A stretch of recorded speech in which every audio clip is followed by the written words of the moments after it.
Hello friends, आप सभी का स्वागत है आपके अपने यूट्यूब चैनल लर्न विद शिक्षा पर। आज के डेली करंट अफेयर्स में आप सभी का फिर से स्वागत है। ये डेली करंट अफेयर्स के वीडियो इंडिया के सभी कॉम्पिटिटिव एग्जामिनेशन जैसे SSC, NTPC, railway, bank, PET, TET, RRB और रीट में वैलिड है। इन सारी वीडियोस में करंट अफेयर से रिलेटेड सारे क्वेश्चंस को एक्सप्लेन किया जाता है। तो दोस्तों, अगर आप हमारे चैनल पे नए हैं तो चैनल को सब्सक्राइब करें और वीडियो को अधिक से अधिक लाइक एंड शेयर करें और अपने दोस्तों के साथ ज्यादा से ज्यादा शेयर करें जो भी किसी भी कॉम्पिटिटिव एग्जामिनेशन की प्रिपरेशन कर रहा हो, जिससे उसकी प्रिपरेशन अच्छे से हो सके। तो दोस्तों, डेली करंट अफेयर्स का पहला क्वेश्चन है, हाल ही में राष्ट्रीय उत्पादकता दिवस कब मनाया गया? दोस्तों, आंसर है आपका 12 फरवरी। भारत में यह दिन उत्पादकता संस्कृति को बढ़ावा देने के लिए भारत सरकार के वाणिज्य उद्योग मंत्रालय के तहत राष्ट्रीय उत्पादकता परिषद द्वारा मनाया जाता है। राष्ट्रीय उत्पादकता परिषद नेशनल प्रोडक्टिविटी काउंसिल एनपीसी द्वारा 12 से 18 फरवरी तक राष्ट्रीय उत्पादकता सप्ताह मनाया जा रहा है। भारतीय अर्थव्यवस्था के सभी क्षेत्रों में उत्पादकता को प्रोत्साहन देने के लिए औद्योगिक नीति एवं संवर्धन विभाग डिप के प्रशासनिक नियंत्रणाधीन एनपीसी राष्ट्रीय स्तर का एक स्वायत्त संगठन है। एनपीसी के महानिदेशक अरुण कुमार झा, अध्यक्ष गुरु प्रसाद महापात्र और एनपीसी की स्थापना 1958 में हुई थी। इसका मुख्यालय नई दिल्ली है। एनपीसी सरकार के उत्पादकता संवर्धन योजनाओं को कार्यान्वित करता है। टोक्यो आधारित एशियन प्रोडक्टिविटी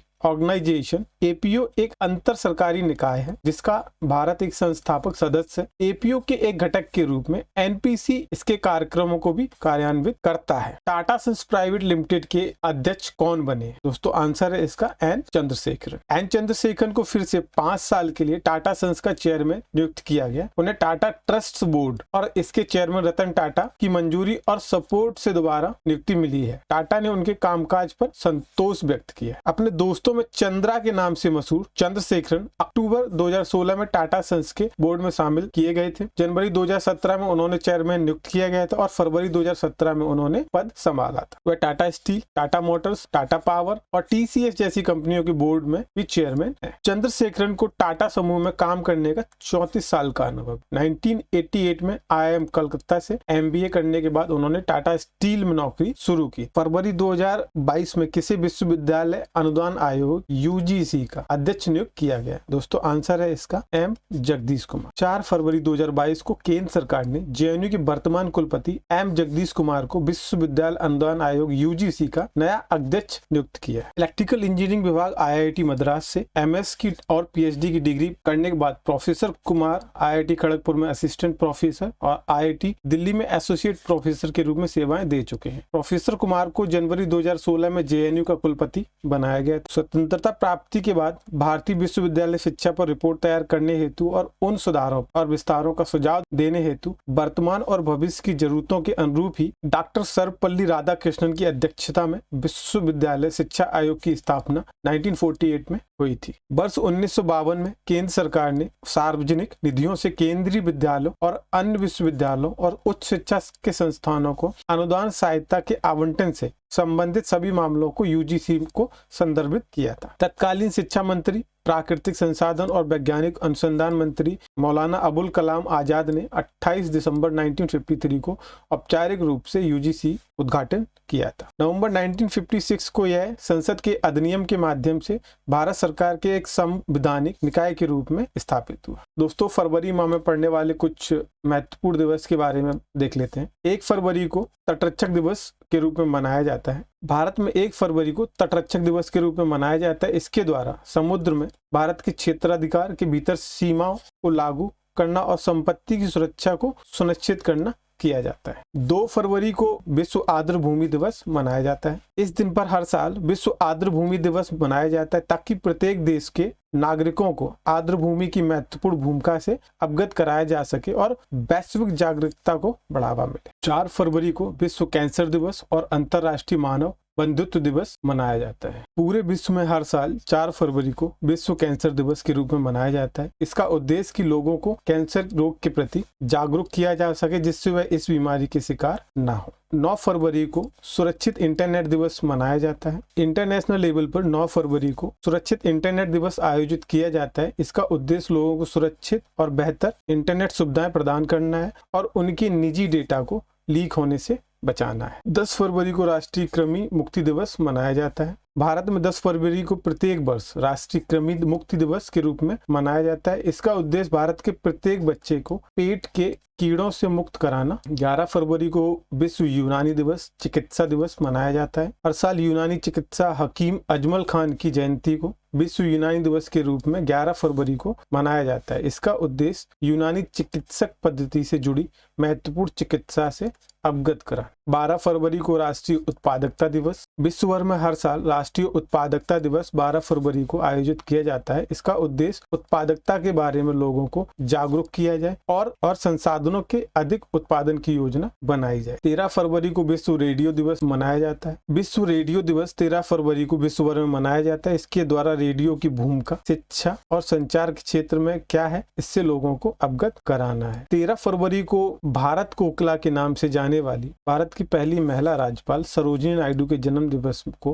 भारत में राष्ट्रीय महिला दिवस के रूप में हर साल 13 फरवरी को आयोजित किया जाता है। 14 फरवरी को पंडित दीनदयाल पुण्यतिथि के रूप में मनाया जाता है। पंडित दीनदयाल जी बहुआयामी प्रतिभा के धनी थे। यह अनेकों सामाजिक कार्य द्वारा समाज में परिवर्तन लाए, इसलिए 14 फरवरी को पंडित दीनदयाल पुण्यतिथि के रूप में मनाया जाता है। 15 फरवरी को एकल जागरूकता दिवस मनाया जाता है। 20 फरवरी को सामाजिक न्याय दिवस मनाया जाता है। विश्व भर में हर साल विश्व सामाजिक न्याय दिवस 20 फरवरी को आयोजित किया जाता है। इसका उद्देश्य पूरे विश्व में न्याय भाव के प्रति लोगों को जागरूक करना है। 21 फरवरी को अंतर्राष्ट्रीय मातृभाषा दिवस मनाया जाता है। विश्व भर में अंतर्राष्ट्रीय मातृभाषा दिवस 21 फरवरी को आयोजित किया जाता है। इसका उद्देश्य विश्व में भाषाई और सांस्कृतिक विविधता को बढ़ावा मिले। 22 फरवरी को विश्व स्काउट दिवस मनाया जाता है। इस दिन विश्व भर में पढ़ते बच्चों को सब बनाने का प्रशिक्षण दिया जाता है, इसलिए 22 फरवरी को विश्व स्काउट दिवस के रूप में मनाया जाता है। 24 फरवरी को उत्पाद शुल्क और सेवा शुल्क दिवस मनाया जाता है। भारत में 24 फरवरी 1944 को केंद्रीय उत्पाद शुल्क कानून बनाया गया था, इसलिए हर साल यह दिवस मनाया जाता है। इसका उद्देश्य नागरिकों को उत्पाद शुल्क और सेवा शुल्क की अहमियत से अवगत कराना है। 27 फरवरी को एनजीओ दिवस मनाया जाता है। विश्व भर में अंतर्राष्ट्रीय स्तर पर 27 फरवरी को विश्व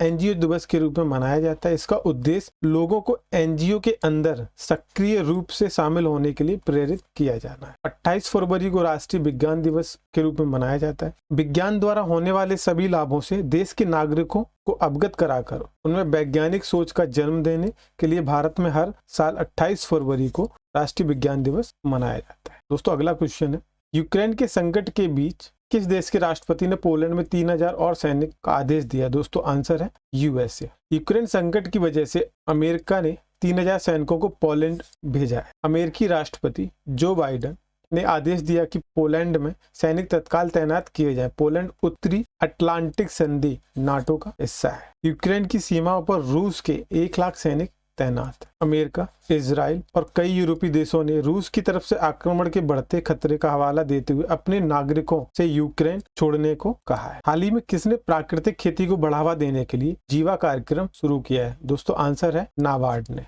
राष्ट्रीय कृषि और ग्रामीण विकास बैंक नाबार्ड ने पर्यावरण अनुकूल खेती बाड़ी को बढ़ावा देने के लिए जीवा कार्यक्रम शुरू किया है। नाबार्ड के 11 राज्यों में जल विभाजक, वाटरशेड और बाड़ी आदिवासी विकास से जुड़ी परियोजनाओं कार्यक्रम के तहत प्राकृतिक खेती को बढ़ावा देगा। राष्ट्रीय कृषि और ग्रामीण विकास बैंक नाबार्ड मुंबई, महाराष्ट्र में अवस्थित भारत का एक शीर्ष बैंक है। एक बैंक जो ग्रामीणों को उनके विकास और आर्थिक रूप से उनकी जीवन स्तर सुधारने के लिए उनको ऋण उपलब्ध कराती है। नाबार्ड कैसे बना, उसके भी कुछ पॉइंट्स पर डिस्कस कर लेते हैं। शिवरामन कमेटी की सिफारिश के आधार पर राष्ट्रीय कृषि और ग्रामीण विकास बैंक अधिनियम 1981 को लागू करने के लिए संसद के एक अधिनियम द्वारा 12 जुलाई 1982 को नाबार्ड की स्थापना की गई। इसके प्रबंध निर्देशक गोविंदा रजलू चिंतला है। स्थापना दिवस इसका 12 जुलाई 1982 को मनाया जाता है और इसका मुख्यालय मुंबई, महाराष्ट्र में है। नाबार्ड अपने 28 क्षेत्रीय कार्यालय और एक उप कार्यालय जो कि सभी राज्यों, केंद्र शासित प्रदेशों की राजधानियों में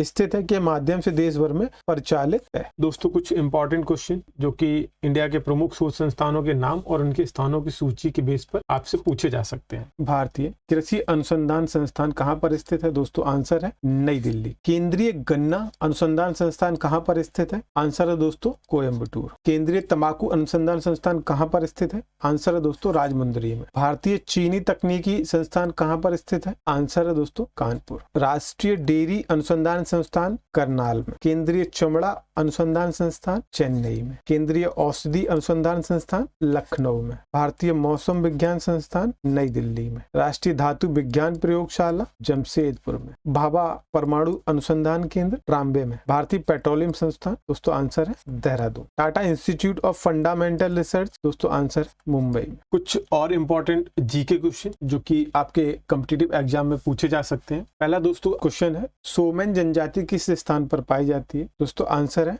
निकोबार द्वीप समूह में। बौद्ध स्थल तांबो मठ किस राज्य में स्थित है? आंसर है दोस्तों हिमाचल प्रदेश में। प्रसिद्ध विरूपाक्ष मंदिर कहाँ पर स्थित? आंसर है दोस्तों हम्पी में। किस देश के पास यूरेनियम का विश्व का सबसे बड़ा भंडार है? दोस्तों आंसर है ऑस्ट्रेलिया के पास। मलक्का जलड़ मरुमध्य से यात्रा की जाए तो कौन सा देश आएगा? दोस्तों आंसर है सिंगापुर। गैस और धूल का एक संग्रह जो लंबी चमकदार पूंछ के साथ आकाश में प्रकाश की एक चमकीली गेंद के रूप में दिखाई देता है, उसे क्या कहते हैं? दोस्तों आंसर है धूमकेतु। कप कैनावरेल वह स्थान जहां से अंतरिक्ष शटल लॉन्च किए जाते हैं के तट पर स्थित है? फ्लोरिडा के तट पर। यूनिवर्स में दूरी मापने की इकाई क्या है? प्रकाश वर्ष पारसेक। एक वर्ष में प्रकाश द्वारा तय की गई दूरी को क्या कहा जाता है? एक प्रकाश वर्ष। ब्रह्मांड की प्रकृति और उत्पत्ति से संबंधित विज्ञान को किस नाम से जाना जाता है? कॉस्मोलॉजी। दोस्तों नेक्स्ट क्वेश्चन है, भारतीय रिजर्व बैंक आरबीआई की मौद्रिक नीति समिति ने रेपो दर को 10वीं बार कितने प्रतिशत पर रखा है? दोस्तों आंसर है